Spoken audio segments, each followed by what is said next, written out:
two important moments in people's lives. The day you are born, and the second, the day you realize why you were born.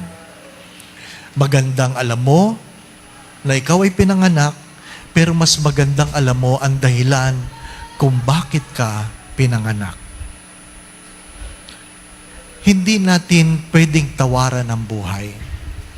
Hindi pwedeng mag-antay ang oras.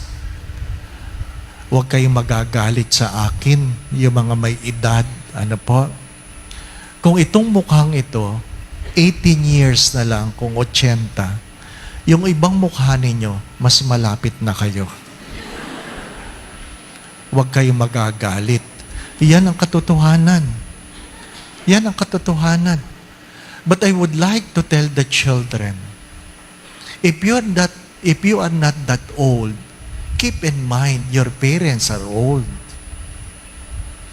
Kung hindi pa kayo matanda, sigurado ako ang inyong mga magulang ay matanda na.